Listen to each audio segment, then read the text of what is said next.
Hoy hablaremos de alimentación vegetariana y alimentación vegana. Hablaremos de si es saludable seguir una pauta alimentaria de este tipo y para todo el mundo. Comentaremos los mitos más habituales y hablaremos en concreto de si se puede seguir una dieta low carb y cetogénica, que sabéis que está tan en boga y que yo comento siempre, pero solo con alimentos que no sean de origen animal. Todo lo comentaremos con la persona perfecta, la invitada perfecta para hablar de estos temas. Hace un montón de años que yo la sigo y seguro que muchos de vosotros también.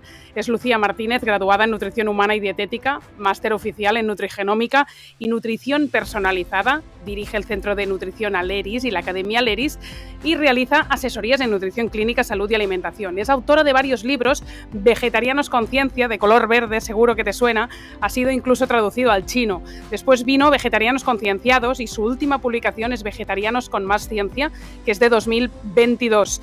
Pero con Aitor Sánchez, que colaboran en Aleris, pues también han sacado ¿Qué le doy de comer? Otro libro a tu disposición si te interesa. Como siempre nos acompaña Naturs Plus. Hoy la suplementación que va a salir en el podcast seguro es la vitamina B12. Vamos a hablar de si es indispensable para todo el mundo que sigue este tipo de alimentación y como siempre te digo, te espero dentro de la comunidad Soy Como para resolver cualquier tipo de dudas de alimentación, de productos, de profesionales o de suplementación. 4 dietistas de nuestro equipo contestan cada día a miles de personas y muchas más cosas que puedes ver en soycomocomo.es/comunidad si te quieres informar. Y ahora sí, Lucía, bienvenida al podcast. Hola Nuria, ¿qué tal? Muchas gracias por invitarme y encantada de estar este rato con vuestra comunidad. Muy bien, Lucía, tú eres una veterana, hace un montón de años que te sigo y siempre has defendido más o menos el mismo tipo de alimentación o has iterado, has pivotado un poco con la evolución de la ciencia. Bueno, yo siempre me he dedicado a divulgar sobre alimentación vegana y vegetariana. Obviamente, desde mayo de 2010 que yo empecé ahora, pues obviamente ha habido cambios, yo he aprendido, por supuesto, y hay mensajes que pueden haber tenido variaciones, por supuesto, también en alimentación general. Malo sería que en 12 años no hubiéramos cambiado nada, pero lo que es el grueso de lo que yo pongo el foco, ese sigue siendo el mismo. Y también te pregunto, en estos años, ¿has visto que la polarización omnívoros, vegetarianos / veganos ha ido a más? Sobre todo por el boom del veganismo. ¿O ya siempre ha sido muy polarizado este tema? Ha sido siempre un tema polarizado, como muchos otros temas en alimentación. Esto tú lo sabes también perfectamente igual que yo. Pero te diré que desde mi percepción personal, que por supuesto puede estar sesgada, para mí ha bajado en los últimos años, ¿no? Es como que ya no es una novedad, entiéndeme por novedad que pues hace 10 años no se hablaba tanto, no se conocía tanto, al menos en España, ¿vale? No que sea una novedad, que no lo es. Creo que ya está como más integrada, como que ya se conoce más, pues que hay personas que por sus ideas políticas siguen ese tipo de alimentación y como que ya no hay tanta lucha y pelea que por otro lado tenía un punto de absurdo porque la alimentación vegana no es una alimentación que se siga por un tema de salud, ¿no? Como otro tipo de dietas que se siguen por un tema puramente de salud personal, a veces sin importar el impacto que eso pueda tener pues, en otros seres o en el medio ambiente. El veganismo es un movimiento político con unos objetivos políticos muy determinados y que eso conlleva que coherentemente se tenga un tipo de dieta determinada, pero no es una cosa que se haga por salud. Habrá gente que sí, pero cuando hablamos de veganismo esa no es la idea. Esa no es la idea, pero es importante tener salud. Es decir, ahora parece que estás diciendo que no es saludable ser vegano y que lo hacemos porque somos animalistas y por el impacto planetario. Y seguro que defenderás con ciencia. Y aquí podemos discutir yo como omnívora que... bueno, yo estoy encantada de hacer este podcast porque lo que primero tenemos que hacer los omnívoros y los veganos es llevarnos igual de bien y ser igual de amigos y poder tener esta conversación, ¿no? Que además seguro que vienes con tanta evidencia porque estás tan formada y tan documentada que abres los ojos, ¿no? a mucha gente y a mí también. Pero... Bueno, claro. entiendo que la dieta vegana puede ser saludable al 100% desde tu punto de vista. Claro, sí, obviamente no quería transmitir eso, ¿no? No me he explicado bien. A ver, una alimentación vegana, Nuria, puede ser un puñetero desastre absoluto, estar fatal planteada y ser a nivel de salud y de nutrición lo peor, o puede estar bien planteada y ser una alimentación saludable que nos permita vivir perfectamente. Es decir, el término veganismo o vegetariana estricta, que sería el término nutricional referido a la dieta, no nos dice nada de su aptitud para la salud, simplemente nos habla de su composición. Y luego, ahí dentro, podemos hacer planes de nutrición súper bien hechos y desastrosos. Lo mismo que si te digo una alimentación omnívora, eso no nos dice nada de si es saludable o no, simplemente nos da una idea del origen de los alimentos. Y luego, como tú sabes perfectamente, podemos hacer una alimentación omnívora de llorar y de terror, y bueno, y de ahí vienen muchas enfermedades no transmisibles que tenemos, o podemos hacer una alimentación omnívora fantástica, perfecta y maravillosa para la salud. Pues con el veganismo sucede lo mismo, entonces lo importante en el mensaje, exactamente igual que con la alimentación tradicional, es poder explicar a la gente cuáles son las buenas elecciones, cómo es una alimentación bien planteada, cómo es saludable, o si tienes algún problema concreto de salud, eso ya trabajo de las Nutris, pues explicarte cómo puedes adaptar tu alimentación para que te beneficie. Y esto lo podemos aplicar perfectamente a una alimentación tradicional como a una alimentación vegana. Con los omega 3 del pescado y con los aminoácidos de la proteína animal, ¿nunca has dudado de incorporar proteína animal, aunque tu sentimiento político no te lo permitiera? No.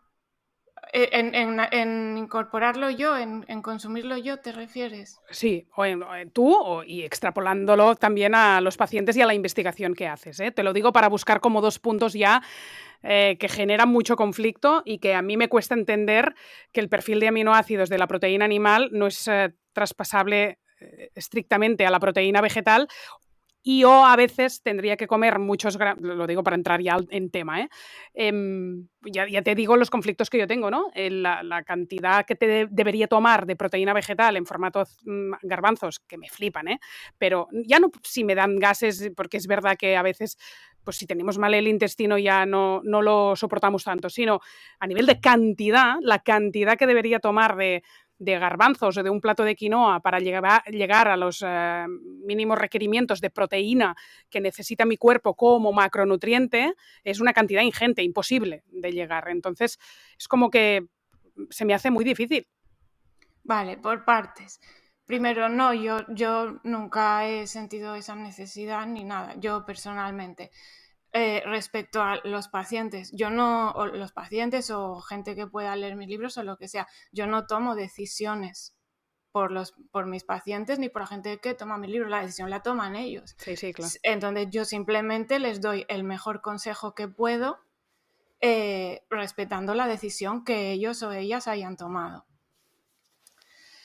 Luego, a partir de ahí, lo que tú comentas, primero hay que decir que en población occidental, en población con acceso a alimentos, las personas veganas no tienen desnutrición proteica, o sea, no sucede.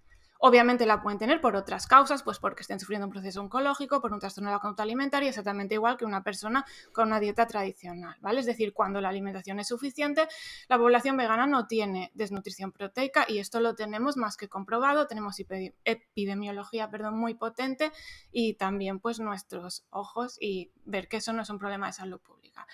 Y en tercer lugar, yo no pondría la quinoa como un alimento básico para cubrir raciones proteicas, porque aunque tiene más protes que los cereales, tiene menos que las legumbres. Entonces, el alimento principal o clave serían las legumbres, ¿vale?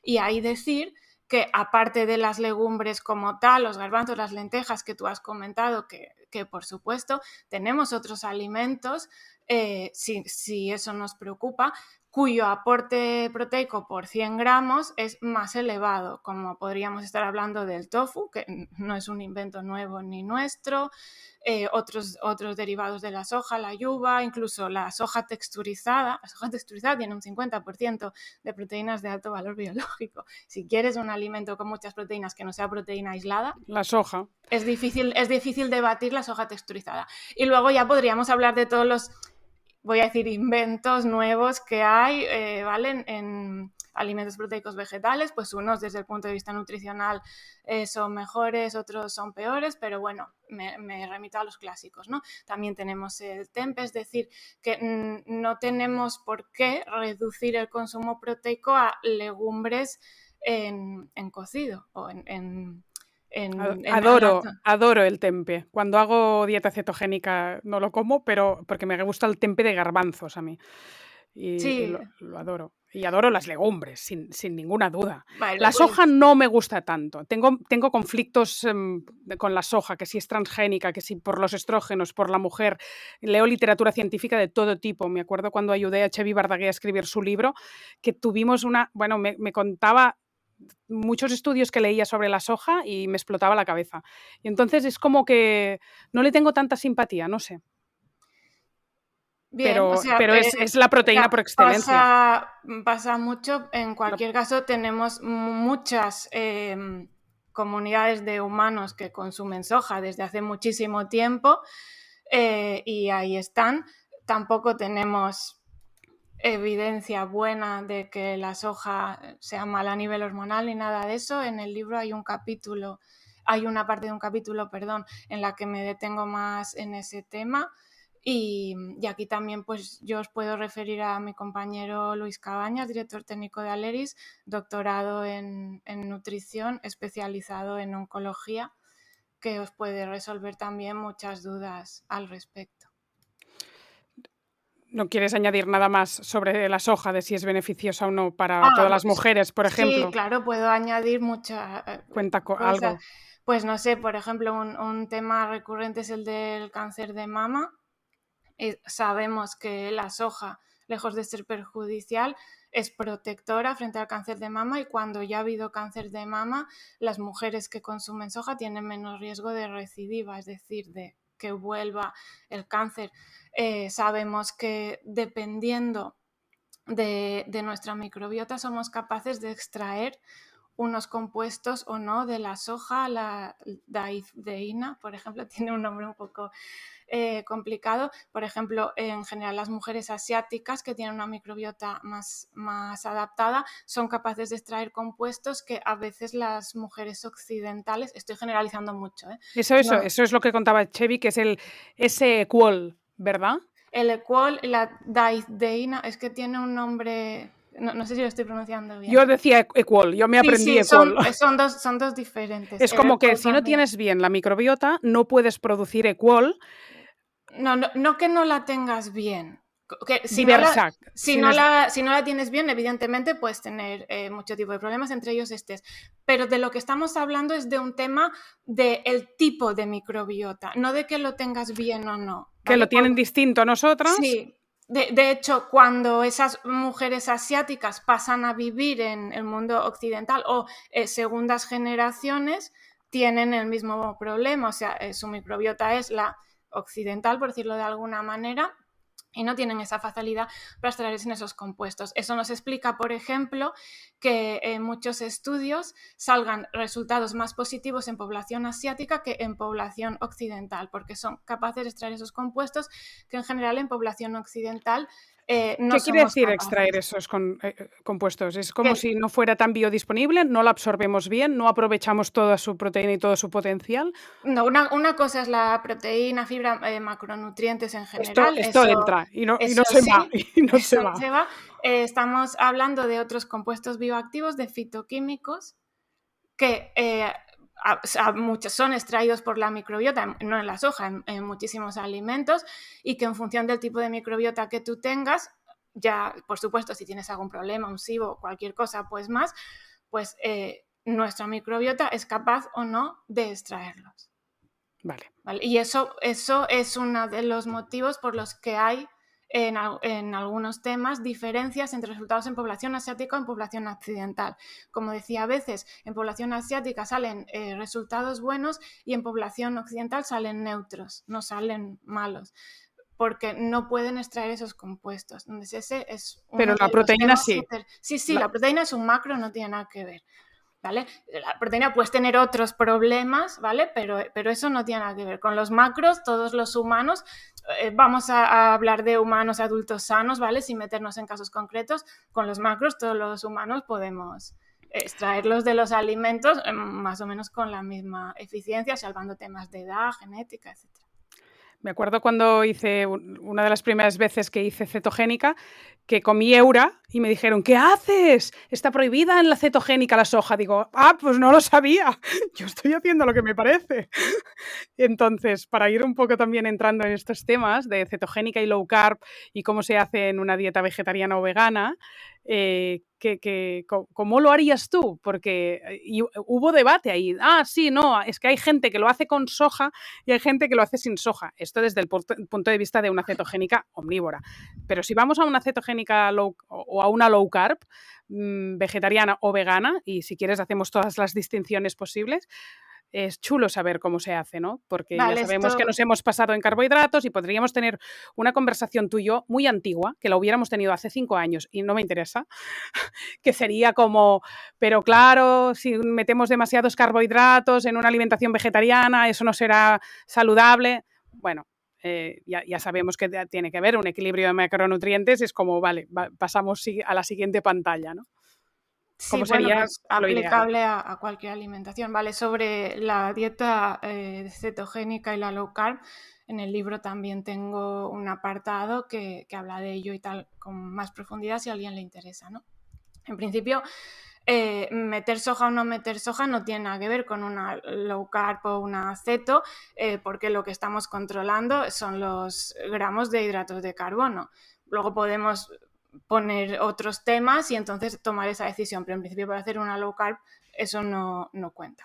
Entonces, en este caso, en una low carb o en una ceto, la soja nos ayuda más en determinados formatos o en determinados procesados que en otros, ¿no? Por ejemplo, el tofu es bastante bajo en carbohidratos, depende un poco de lo firme, lo duro que sea, lo escurrido que esté, ¿vale? Pero en general puede no llegar a 1 gramo o tener menos de 2 gramos de carbohidratos por cada 100, que eso puede encajar perfectamente en una dieta de 50 gramos de carbohidratos al día. Vamos a ponerle como una cosa que es así bastante estándar.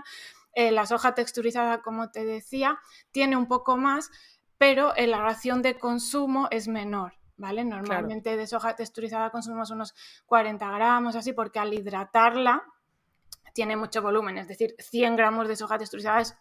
A ver, habrá quien sí, ¿vale? Ojo, pero en principio es difícil que te los coman. Normalmente es una ración de 40 gramos así, donde tienes 20 gramos de prote, por ejemplo. Luego, lo mismo nos pasa con los frutos secos, aunque tienen un porcentaje más alto de carbohidratos, al ser la ración de consumo normalmente 20-30 gramos, una ración al día los podemos meter. Luego tenemos otras ayudas como puede ser, por ejemplo, la levadura de cerveza. La levadura de cerveza también tiene más o menos un 50% de protes, entonces metemos 10 gramos de levadura de cerveza, que eso es nada, es casi un condimento, no te aporta casi saciedad ni volumen, y tienes unos 5 gramos de proteína. Si lo metes en cada ingesta, pues ponle que hagas 3 ingestas al día, que no digo que se tengan que hacer 3, pongo un ejemplo, pues tendrías otros 15 gramos, ¿no? Sería más o menos la misma cantidad de proteína que te aportan 2 huevos, entre 13 y 15 gramos. Lo mismo con otras semillas. La Eura que comentabas tú, ahora mismo, Nuria, no me acuerdo de la composición nutricional, no me acuerdo de cuántos carbohidratos tiene, sería mirarle la etiqueta, pero claro. creo que no tiene muchos, ¿no? Entonces, bueno. Yo creo que es más por el concepto de en dieta cetogénica están prohibidas las legumbres. Bueno, ¿Verdad?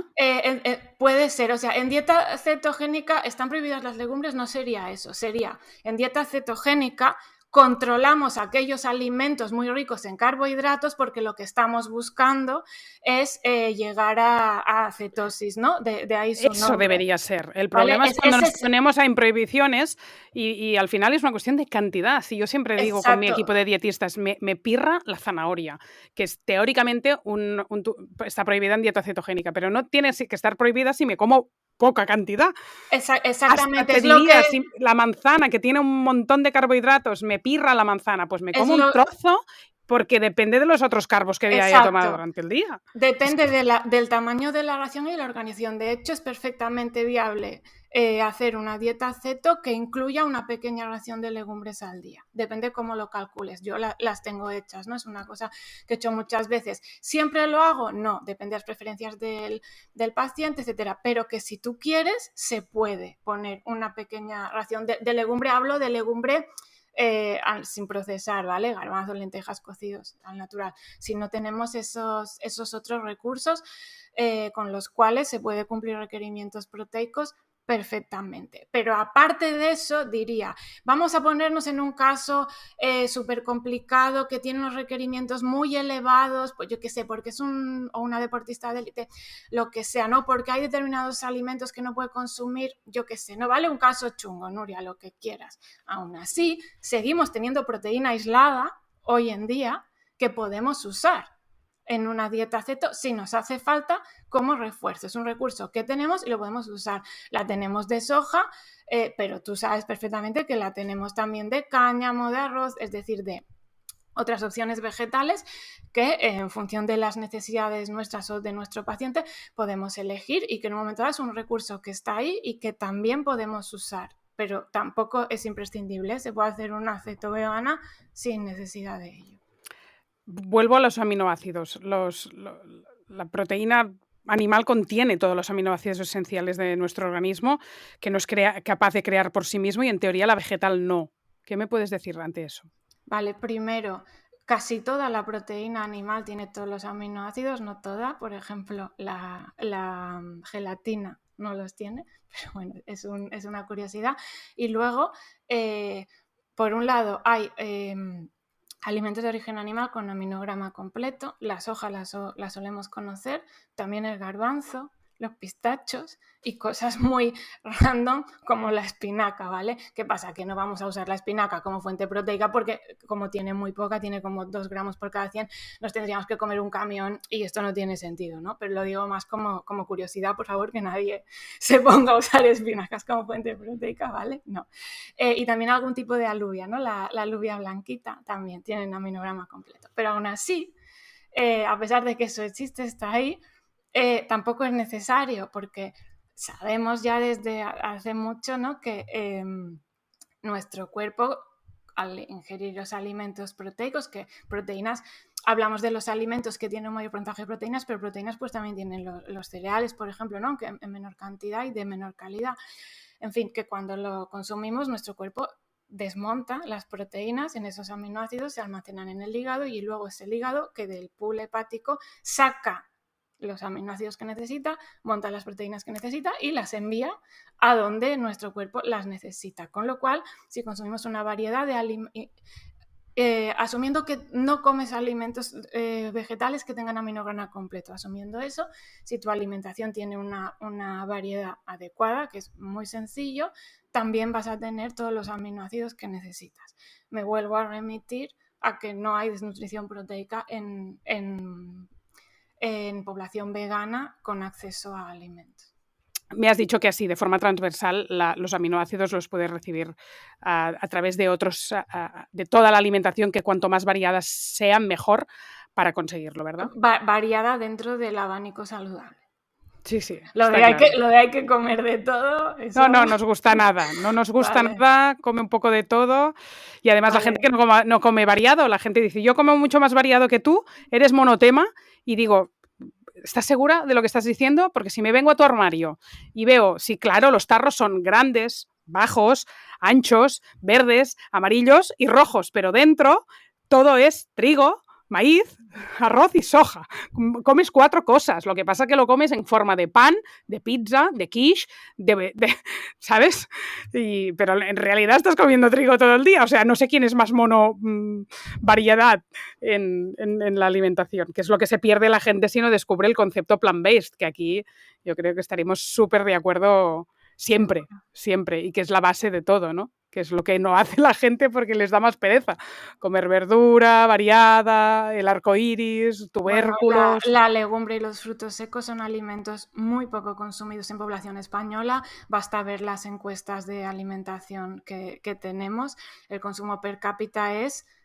Pero sí, es facilísimo y baratísimo. De risa. Pues es brutal, porque la gente lo que cuesta es comprar una carne de pasto de calidad, que al final te da apuro, ¿no? Divulgarlo, porque dices, hostia, es que es verdad, no está al alcance de todos los bolsillos, pero comprar unas lentejas de bote cocidas cuesta menos de €1. Pues el consumo en España es muy bajo y en los últimos años ha ido bajando. En los últimos años me refiero desde la generación de nuestros abuelos, nuestros padres, ha ido bajando, y lo mismo con los frutos secos. Pero si también ha bajado el consumo de lácteos, de leche sobre todo, a favor de las bebidas vegetales, y si también por el impacto planetario la gente está reduciendo el consumo de carne, que hay mucha más gente que no es que no coma, sino que ha reducido, ¿qué caray estamos comiendo? Si reducimos de todo. Tenemos que ver una cosa. Una cosa es, por ejemplo, el consumo del Estado español, ¿vale? Que es a las encuestas que me refería, que están publicadas por el Ministerio de Consumo.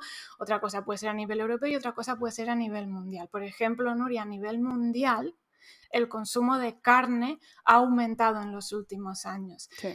La explicación es porque gran parte de Asia, especialmente China, está aumentando mucho su consumo. Entonces, si habláramos de España, no sé si ha disminuido, ahora mismo no me quiero mojar porque no lo sé, pero bueno, puede ser que haya disminuido, ya digo, ahora mismo no estoy segura, pero si habláramos a nivel global, ha aumentado, lo cual es bastante preocupante porque aparte ha aumentado a base de una producción que obviamente no es la de pasto.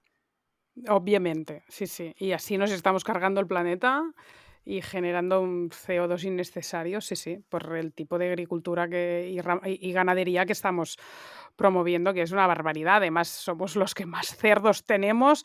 Cataluña creo que es una de las regiones que más cerdos tiene, que casi que tiene más cerdos que que habitantes. personas. Sí, sí, sí, más cerdos que personas, efectivamente. Es demencial.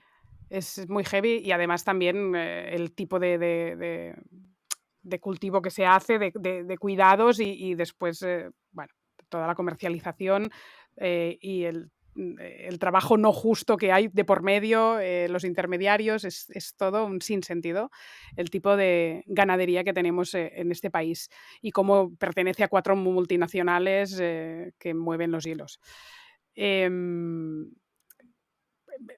Alucino, y yo no sabía el dato de que esté reduciéndose el consumo de proteína vegetal. No sé si es porque quizás... Yo no he dicho eso, ¿eh? De legumbres. De legumbres, correcto. sí. Claro, por eso te iba a decir... En España. Y en España, no. Espero que sea por los nuevos alimentos que aparecen como alternativas de proteína vegetal, que quizá no se contabiliza. Porque quizás hay una proteína de guisante en una nueva elaboración de una hamburguesa vegetal.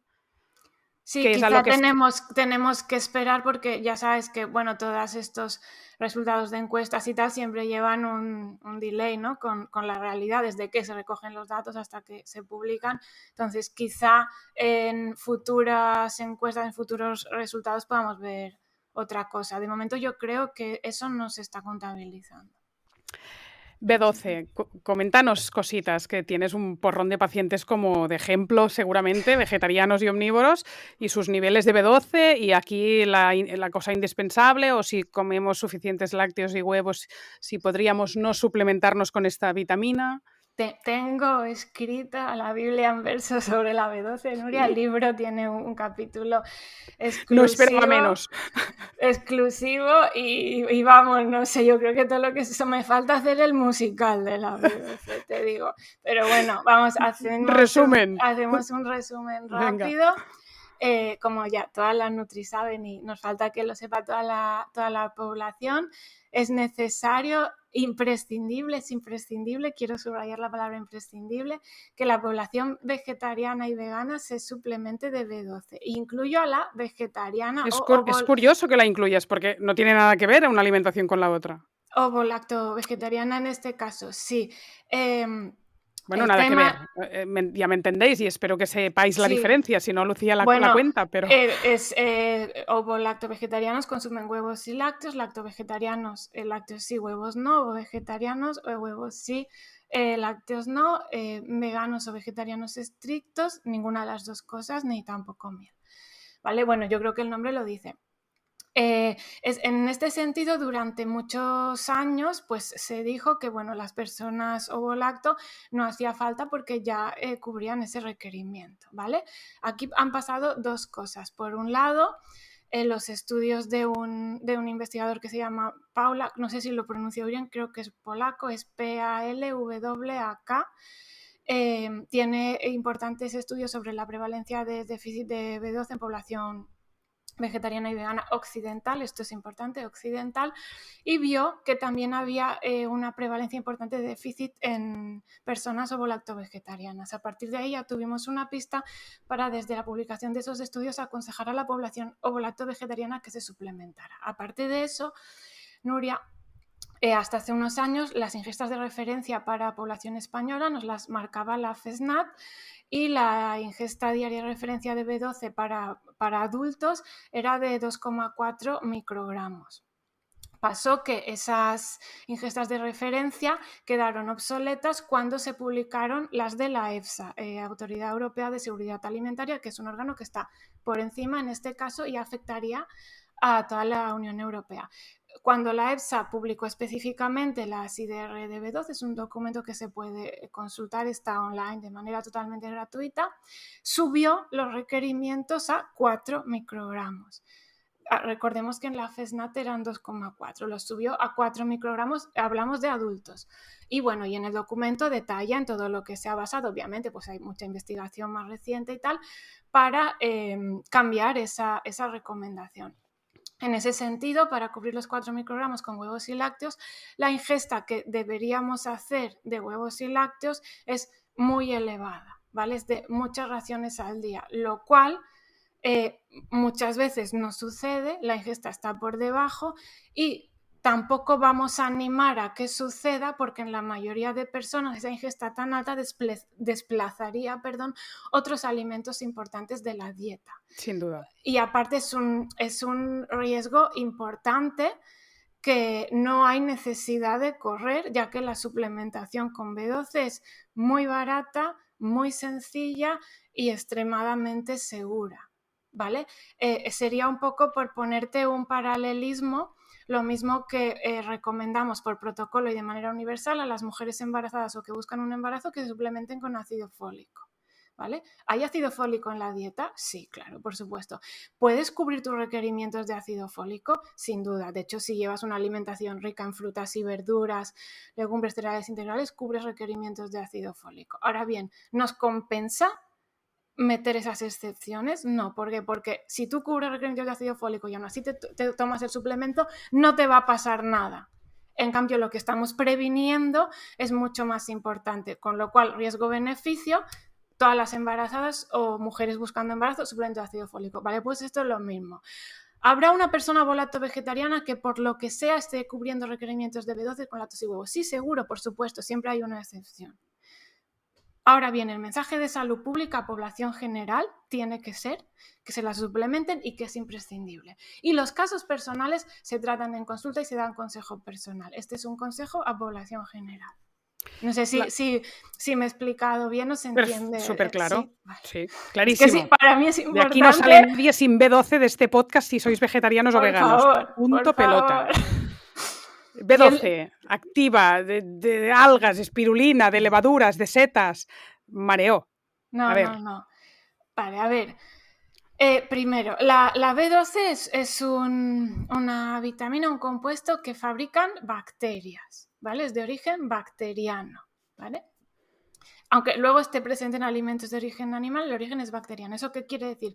Que si yo quiero tener una fábrica de B12 y fabricar mi B12, Lo que necesito son esas bacterias, ponerlas ahí en mi placa de Petri, bla, bla, y que se pongan a hacer B12, ¿vale? No necesito alimentos de origen animal. Eso de entrada es de origen bacteriano y por tanto los suplementos los han fabricado bacterias. Eso es importante. Luego, a veces decimos, es que no hay B12 en los alimentos de origen vegetal, ¿vale? Eso es falso, ¿vale? Sí hay B12 en los alimentos de origen vegetal.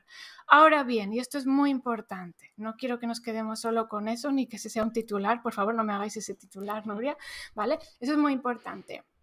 Tenemos dos problemas con la B12 en los alimentos de origen vegetal. El problema número uno, ¿cuál es? Que en muchos de esos alimentos esa B12 está en una forma química que nuestro cuerpo no puede gestionar. Decimos que no es biodisponible para el organismo humano. Son corrinoides o también los llamamos análogos de B12, que nuestro cuerpo con ellos no hace nada. Entonces entran y no puede hacer el trabajo de la B12. Con lo cual, esa B12 que tienen esos alimentos de origen vegetal no nos sirve para nada. La tienen, sí, muy bien, pero no me sirve porque no la puedo usar. Pero ojo, el problema no es solamente ese, sino que esos corrinoides, si los estamos consumiendo, esos análogos de B12 de manera sostenida en el tiempo, que como es un día no pasa absolutamente nada, de manera sostenida, pueden falsear una analítica, porque la analítica que se hace de B12, la básica, la que nos hace el médico de cabecera, el tipo de análisis que se usa no distingue análogos de B12 activa. Entonces puede detectar análogos, por ejemplo, y decirte que tus niveles de B12 están bien y eso no sea cierto porque está detectando análogos. De ahí viene el error de decir que la espirulina tiene B12, porque las primeras determinaciones de B12 en laboratorio que se hicieron con la espirulina se hicieron con este sistema que no distingue análogos de B12 activa. Y de ahí arrastramos, por ejemplo, este error con la espirulina, que es uno de los alimentos vegetales que contiene B12, sí, es cierto, pero esa B12 no es útil para el organismo humano, son análogos y es muy poco recomendable consumirla como suplemento buscando la B12, ¿vale? Y pero aparte, es la alga por excelencia rica en proteína. Pero no estamos hablando de proteína, estamos hablando de B12. Entonces, vale. Puede tener proteína, nadie lo niega, puede y no tener hierro, B12. nadie lo niega, y tener B12, pero que esa B12 no sea metabólicamente activa, que es el caso. Entonces, nunca la recomendaremos como suplemento de B12, ¿vale? Por un lado. Aparte de tener ese problema con los análogos de que pueden falsear una analítica, tenemos otro. Siempre hablo, insisto, con un consumo sostenido, ¿vale? No con un consumo puntual que no supone ningún problema. Con un consumo sostenido, esos análogos además pueden saturar la vía de metabolización de la B12. Es decir, ocupar el sitio por el que la B12 va y que si tú estás consumiendo, imagínate que tú consumes espirulina y suple de B12 o alimentos. Es como un disruptor endocrino. No. Que simula las hormonas, bueno, sí, o está ocupando la vía. Ocupa la vía metabólica, entonces puede, pero no es un disruptor endocrino. No, ¿vale? Ya lo sé, pero hago el símil porque el disruptor simula las... Vale, el símil sería más bien con el omega 3 y el omega 6. Cuando tenemos un exceso de omega 6, nos bloquea la ruta metabólica, evitando que podamos usar el omega 3. Absorber el omega 3. Vale, ese sería el símil más adecuado que el disruptor endocrino, que no es. Pero sí que nos bloquea la vía y puede hacer que estemos tomando B12 activa y no la estemos absorbiendo. Con lo cual, totalmente desaconsejado usar la espirulina como suple de B12. Y ese es el primer problema que tenemos. De hecho, que teníamos dos. Y el segundo, lo voy a decir muy rápido, sí que hay alimentos vegetales que tienen B12 activa, usable por el organismo humano. Sabemos que en alguna nori fresca hay, y sabemos que en algún tempe concreto de Indonesia, el Aspergillus que se usa, hay. Pero, ¿es esto útil, Nuria? ¿Nos sirve para algo? ¿Que un tempe concreto de no sé dónde, hecho con un microorganismo concreto, tenga a ti aquí hoy en Barcelona, creo que vives tú, ¿te sirve para algo? No. ¿Que hayamos encontrado B12 activa en alguna nori fresca, ¿te sirve para algo? No. Con lo cual, sí, sin faltar a la verdad, podemos decir sí, hay alimentos de origen vegetal en los que sabemos que hay B12 activa, pero a nivel práctico no nos sirven para nada, ¿vale? No. Porque no son alimentos a los que tengamos acceso ni nada. Con lo cual, a pesar de todo ello, seguimos repitiendo lo que hemos dicho al principio. La suplementación es imprescindible. ¿Qué hace ¿vale? en el cuerpo? No hemos contado qué hace en el cuerpo la B12. Un mogollón de cosas Claro, hace. es que hemos empezado la casa por el tejado. Mogollón de cosas.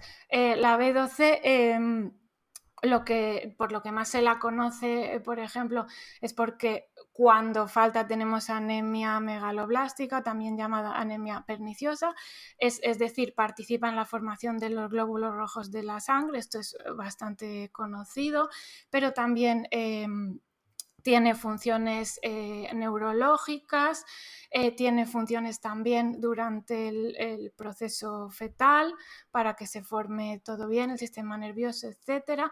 También es importante para los huesos. Seguro que me estoy dejando cosas, pero tiene muchísimas funciones. Entonces, vuelvo a insistir, aunque me vayan a tachar tus oyentes de pesada o de plasta, en que por favor se la tome. ¿Qué debemos pedir en una analítica para saber de verdad si la B12 es correcta entonces? Vale. El gold estándar en este caso sería pedir ácido metilmalónico, ¿vale? Eso es fácil de pedir en No, una... ese Vale. es el problema que tenemos. El Ácido metilmalónico, apuntad. sí, MMA se sale. ¿Qué sucede? Que es una analítica que dentro de la sanidad pública, ojo porque aquí puede haber diferencias por comunidad autónoma, ¿vale? Entonces vamos a tomar lo que yo diga como una generalidad, pero confirmen con su médico de cabecera o doctora de cabecera. No se suele pedir desde atención primaria, lo piden desde atención especializada. Entonces, muchas veces es difícil de conseguir porque no lo ven justificado, ¿vale? No, si la analítica ha salido bien, si no sé qué, si no hay problemas. Entonces, muchas veces pues es difícil que nos lo pongan en una analítica de la sanidad pública, a no ser que tengamos otros problemas y tal, que entonces obviamente nos lo pondrán. Entonces, muchas veces la gente recurre a solicitarlo por lo privado si están interesados. Luego también podemos solicitar OLOTC y otras cosas, pero lo mejor, el gold estándar, es el ácido metilmalónico. La OLOTC puede no ser concluyente, eso lo explico en el libro también, es un poco complicado, no voy a entrar en ello. Si alguien lo necesita, no hace falta que se compre el libro porque lo tiene en el blog también de manera gratuita, pero sería eso. En el caso de que no podamos pedir metilmalónico, tenemos una solución chapucera, ¿vale? Si me permites, que es pedir B12 sérica y homocisteína, ¿vale? Porque cuando hay un déficit de B12, la homocisteína se suele elevar. Ahora bien, ¿qué pasa? La homocisteína se eleva por muchas otras cosas que Sí, no son un déficit de B12. claro. Entonces, digo chapucera precisamente por eso, porque no es concluyente. Ahora bien, si yo soy una nutri, tengo una paciente vegana de hace varios años que no se suplementa bien o que consume análogos de B12, no tiene sobrepeso, no tiene problemas renales, no tiene síndrome metabólico, no tiene problemas hepáticos, se hace una analítica, le sale la homocisteína elevada y la B12 en rango, puedo sospechar que tiene déficit y que los análogos están enmascarando la analítica. En ese caso podría probar a hacerle una suplementación de remonte y que se repita la analítica en 14 días después de suplementación de remonte y que se repita la analítica después para ver si esa homocisteinemia ha bajado. Si hemos conseguido bajarla, probablemente hemos dado en el clavo. En el caso que no, lo único que habremos hecho es que haga un pipí con más B12 porque no le habremos causado ningún mal y habría que aconsejarle que investigara con su médico de cabecera cuál es la causa de esa hiperhomocisteinemia. Del hierro, del calcio o del omega 3 hacemos alguna pincelada. Vale. El hierro es brutal porque veo vídeos de los peligros del exceso de hierro, cuando siempre he pensado que como las tías estamos muy anémicas, como que no era un problema, y ahora resulta que no, que hay mucha gente con exceso de hierro y es muy problemático eso, y eso pasa mucho con hombres, por ejemplo. Claro. Y es como, ostras, déficit es problema grave y exceso es problema grave también. Sí, sí. Temazo, ¿eh? Es súper interesante y aparte en los últimos años han salido muchas investigaciones Mucho. muy interesantes que nos han hecho incluso cambiar un poco las recomendaciones. Efectivamente, como tú decías, el problema del exceso de hierro es más común en hombres porque nosotras estamos protegidas por la pérdida menstrual, ¿no? Al menos durante nuestra vida fértil, ¿no? Entonces, esa es una de las explicaciones.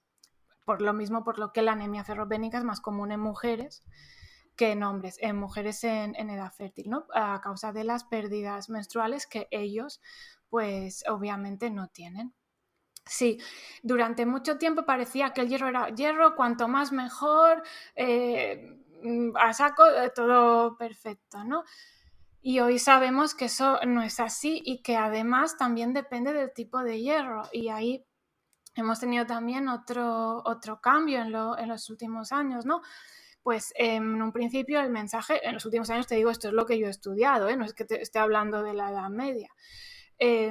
Pues era el mensaje del hierro hemo se absorbe bien, que es el que está en mayoritariamente los alimentos de origen animal, frente al hierro no hemo, que se absorbe peor, que es el que está mayoritariamente en los alimentos de origen vegetal, con lo cual aconsejar carne roja, incluso vísceras, hígado, tal, para cubrir requerimientos de hierro era un poco el leitmotiv. Hoy sabemos por ejemplo, que el hierro hemo se absorba tan bien no es una ventaja cuando el consumo es muy alto, porque también es muy oxidativo, aumenta mucho el estrés oxidativo y, por ejemplo, estamos empezando a relacionarlo.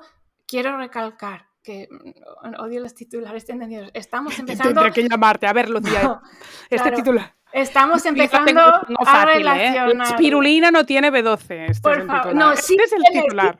Sí tiene, pero no sirve. No te gusta tampoco. Vale, sí, No, la B12 de la espirulina no sirve. Ese guay. Vale. Ese te mola. Estamos empezando a ver eso, que puede tener relación, ese exceso de hierro hemo y el estrés oxidativo que conlleva, por ejemplo, con enfermedades inflamatorias como la diabetes tipo 2. Con esa ya estamos viendo cosas, ¿no?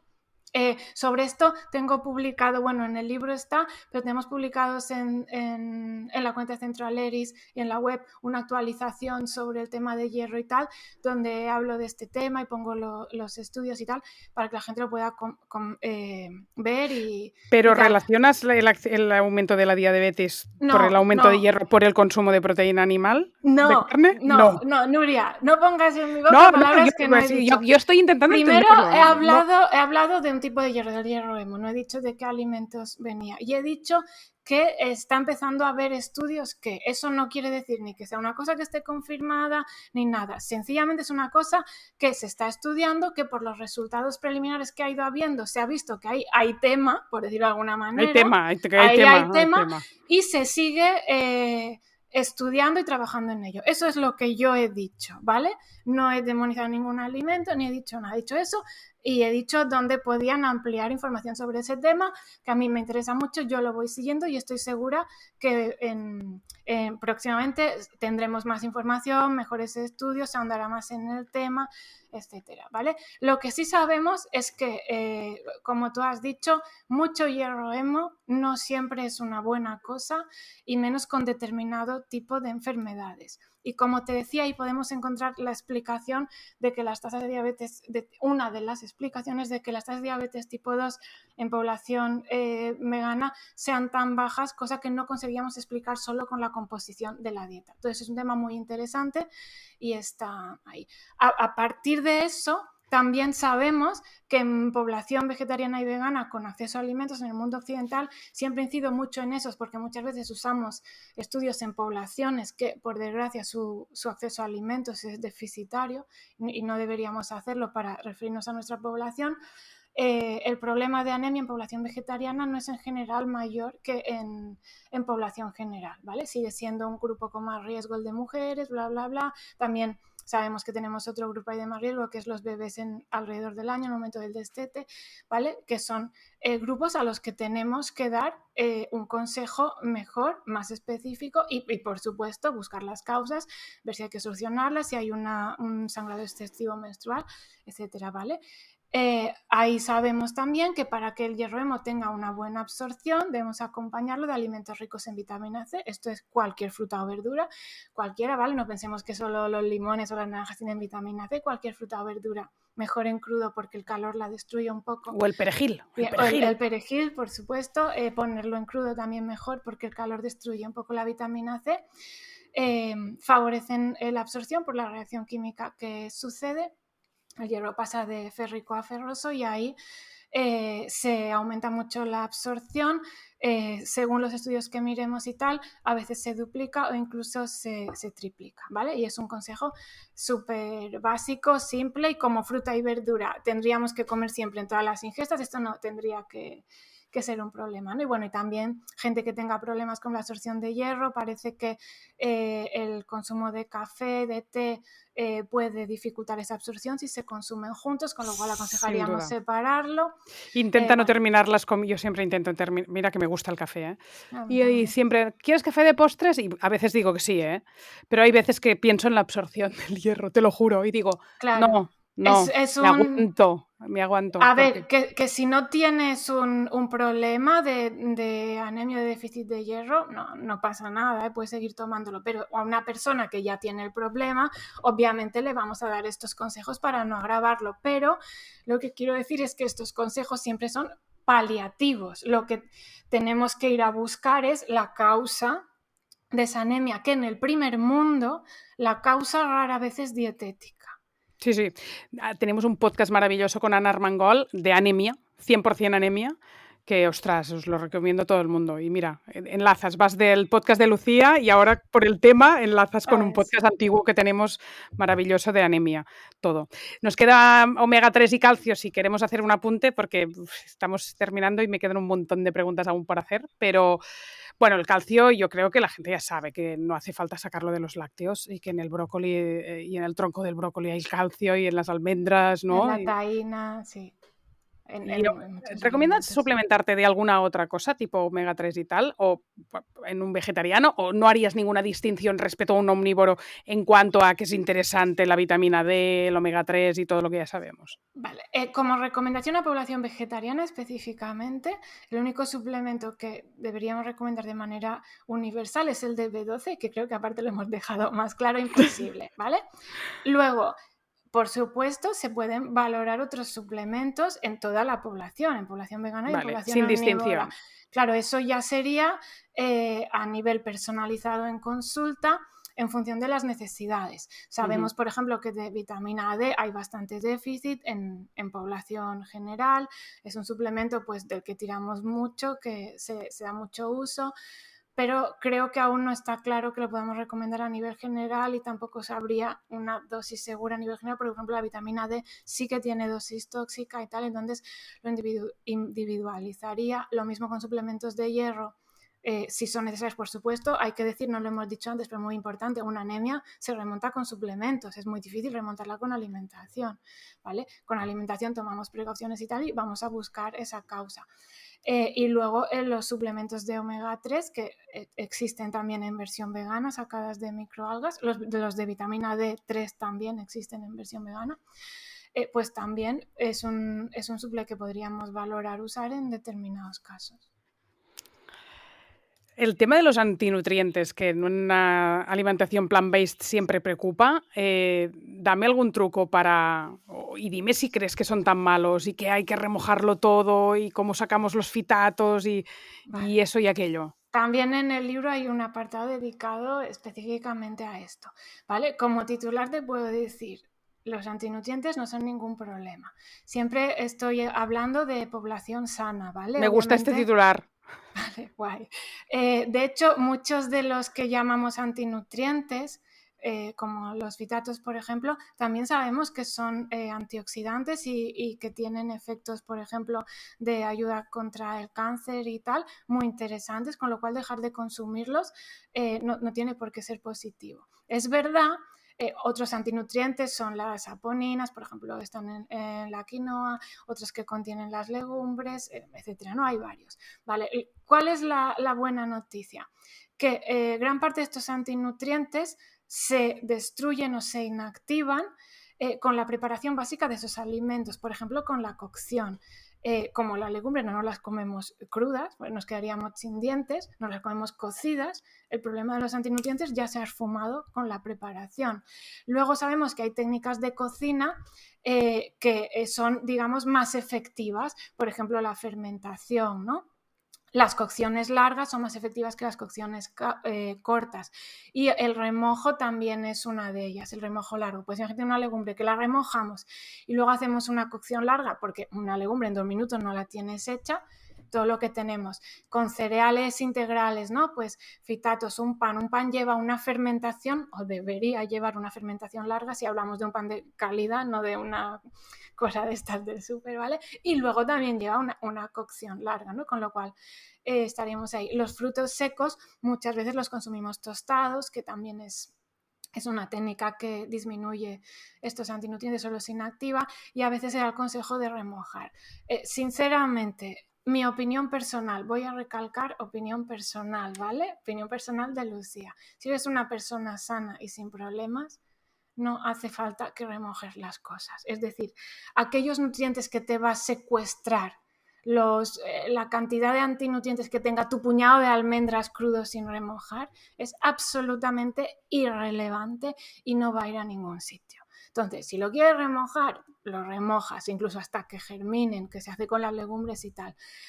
Que sea imprescindible, una cosa súper importante, mira, no, o sea, hay bastante tenemos, bastantes cosas hay que fijarse como para cargar más a la gente con más exigencias. Entonces, no pasa nada si no remojas tus frutos secos y eres una persona sana y no pasa. Yo siempre remojo cereales y legumbres y nunca frutos secos. No soporto comer los frutos secos humedecidos. Eso aparte. Y no se secan, no se secan ni con papel de cocina ni al horno después.